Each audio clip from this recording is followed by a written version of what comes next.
आज का टॉपिक है ज्ञान से विचार। हर काम हम ज्ञान से चलेंगे, विचार करेंगे तो हमारा जीवन कितना सुंदर बन जाएगा। उसमें थोड़ी सी छोटी बात ये है, ज्ञान की बात एक बताती हूँ। पायल जो होती है ना, वो 1000 रुपये की आती है, मगर पैरों में ही पहनी जाती है।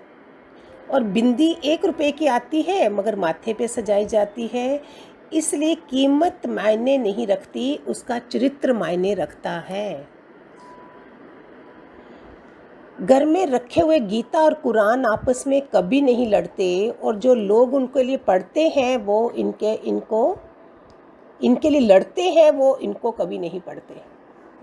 समझ रहे हो कितनी गहरी बातें हैं ये।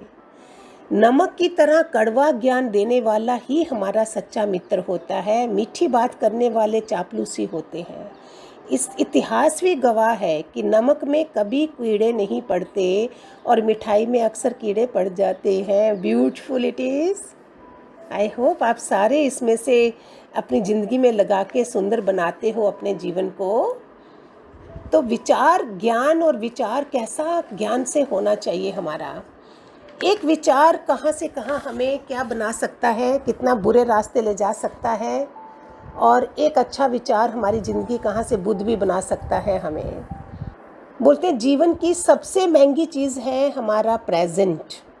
एक कहावत है ना, past is a history, future is a mystery and the present is the gift. अगर एक बार चला जाए तो फिर पूरी दुनिया की संपत्ति से भी मुझे हाथ धोना पड़ेगा। अगर एक बार चली जाए तो पूरी दुनिया की संपत्ति जितनी भी है, धन दौलत है, मैं उसे खरीद नहीं सकती।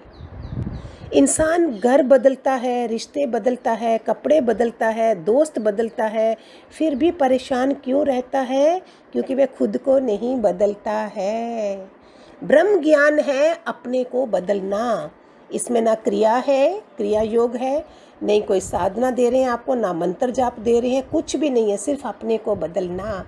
मंत्र जाप आपने सुबह उठे हज़ारों 108 कर लिया, गायत्री मंत्र कर लिया, ठाकुर नहला दिए, सब कर दिए, फिर भी आफ्टर 10-15 मिनट्स अगर आपने आत्म भोजन नहीं किया है, आप देखो घर में कैसा माहौल हो जाएगा।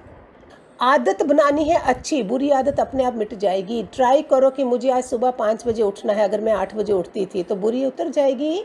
अच्छी आदत, कुछ भी नहीं करना पड़ता है, अच्छा अपनाओ, बुरा अपने आप चला जाएगा। बुरे के लिए बहुत मेहनत करनी पड़ती है, अच्छा अपनाना शुरू कर दो। विचार से अगर नहीं चले, एक विचार पता है आपको, डाकू अंगुलीमाल का पता है आपको कहानी?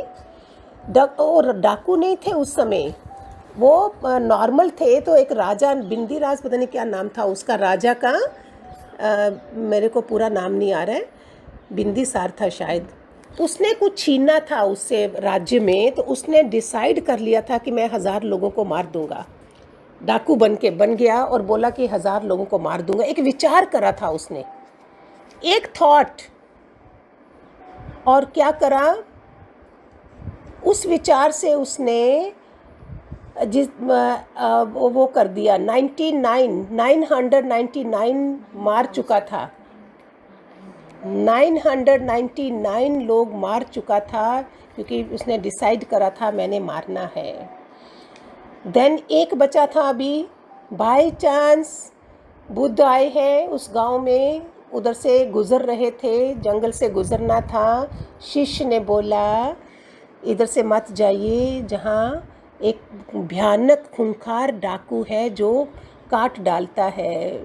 सुनो ध्यान से, एक साधु पुरुष, बुद्ध पुरुष क्या बोलेगा? अरे अगर तू मुझे नहीं बताता तो शायद मैं नहीं जाता, तूने बताया है, साधु ही क्या जो रास्ता बदल दे। देखो कॉन्फिडेंस, तपस्या कैसी होती है। ऐसे ही महावीर के पास भी आए थे ना, सांप आए थे ऐसे इतने बड़े बड़े, तो महावीर को काटा था तो दूध निकला था, खून नहीं निकला था। कैसी आत्माएं हमारी जहाँ हो चुकी हैं। तो जब ये आ रहा है, बुद्ध आ रहे हैं, ये डाकू बोलता है सन्यासी चले जा। सन्यासी रुक नहीं रहा है, सन्यासी इनकी तरफ आ रहा है, वो उसे बोलता जा रहा है, देख तू ही बचा है, मैं 999 मार चुका हूँ, 999 मार चुका हूँ, एक ही बचा है, तू चला जा। तो सन्यासी है, बुद्ध आ रहे हैं, जैसे नज़दीक आ रहे हैं, उनका तेज, उनकी चाल, उनकी ढाल, जैसे जैसे वो प्रकाश आता जा रहा है, डाकू खुद भी जैसे डर भी रहा होगा, बाहर से जस्ट अपना दिखा रहा होगा कि 1000 करने हैं तो मैंने तो मारना ही है, कि उनके तेज के आगे वो रुक भी नहीं सका। वो बोलते गए, सन्यासी रुक जा रुक जा। बुद्ध बोलते रुकना होता तो 50 साल पहले रुक जाता, अब तू रुक जा। सुनो ध्यान से, जितने भी सुन रहे हो प्लीज़ थोड़ी देर के लिए ध्यान से सुना करो। ब्रह्म ज्ञान जो होता है बहुत कंसंट्रेशन चाहिए, संसार में कंसंट्रेशन थोड़ी चाहिए इन चीज़ों के लिए, क्योंकि हमारा मन इतना भटका होता है, हमारे सुनने जल्दी जल्दी जल्दी जल्दी सब करते हैं, इनको अपने अंदर लगाने की बात होती है। बुद्ध बोलते हैं 50 साल पहले रुक जाता, अब आज तुझे रुकना है।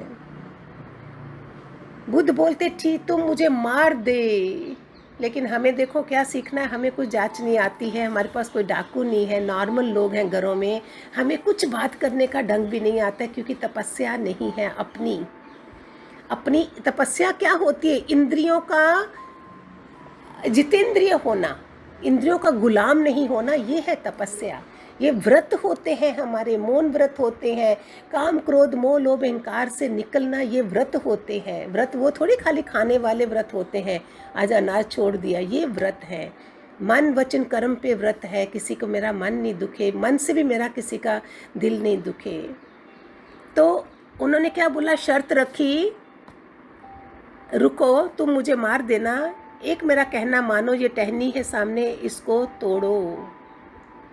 तो देखा, हम देखते ना घर में कोई नाराज़ हो जाता है कि थोड़ी सी बात बोलोगे तो चांसेस लगते हैं कि ज़्यादा नाराज़ नहीं है, चलो चल जाएगा, ठीक हो जाएंगे, अभी भी गुस्सा करा है। ऐसे ही बुद्ध ने देखा, लगता है कि काम बन गया है, और ये टहनी तोड़ दी इसने, तोड़ के ले आया बुद्ध के पास। बुद्ध बोलते अभी जाके जोड़ दो। बोलते क्या? जो कट गया उसको जोड़ना कैसे है? लेकिन ये कहना मान रहा है बुद्ध का, है कौन कहने वाला? हम छोटा मोटा कोई तो जा ही नहीं सके उस तरफ। जो कट गया उसको जोड़ना कैसे है? अरे बुद्ध बोलते जब काटना असंभव है, काटने का अभ्यास है, तो जोड़ने का नहीं है। अंगुलीमल डाकू रोया, आंखों में आंसू आ रहे हैं। एक डाकू, खूंखार डाकू। मैंने बहुत बार सत्संग में ये दिया है, जब हम सत्संग हाल में जाते थे, ये एग्जाम्पल्स दी हुई है कि इतना बुरा करने वाला भी अगर 1 मिनट में दीक्षा ले ली उसने बुद्ध की। हम तो रोज रोज सुबह शाम का हमारा सत्संग था, वो कहाँ गया? शुरू हो गया बुद्धम शरणम गच्छामि, काम हो गया। ये बहुत डिटेल में है, समय कम होता है, इसलिए थोड़ा शॉर्ट में बताना पड़ता है। बुद्ध ने उसको संन्यास्त कर दिया। फिर बुद्ध ने उसको दीक्षा लेने के लिए कहाँ भेजा? जिनकी उसने उंगलियां काटी हुई थी, उन्हीं के परिवार में, उन्हीं लोगों के बीच में। लोगों ने इतना मारा उसको। बुद्ध ने रिटर्न में कुछ नहीं दिया, क्योंकि अभी वो दीक्षित हो चुका था। अभी भी हम सत्संग सुन रहे हैं, लेकिन हम वी आर गिविंग बैक। हमारे में अभी भी राग द्वेष है, पर चिंतन है, प्यार नहीं है, नफरत है। लेकिन एक डाकू बदल गया, वैश्या बदल जाती हैं, हम नहीं बदलते हैं। ये विचार की पावर है, सारी हाईएस्ट पावर है। आई होप खूब सारे आशीर्वाद आप लोगों को लगे। सुनो लास्ट में क्या हुआ। बुद्ध ने जब बोला क्या तुम्हें लगा नहीं, बुद्ध इसने डाकू ने क्या जवाब दिया? शरीर तो था ही नहीं मैं, और मन तो तूने कब से ले लिया था, तो लगना किसको था? अगर एक 999 मारने वाला सन्यासी बन सकता है, हम तो नॉर्मल इंसान क्यों नहीं बन सकते? ये मेरा क्वेश्चन है, और मुझे क्वेश्चन आंसर देना। हरिओम, खूब सारे आशीर्वाद।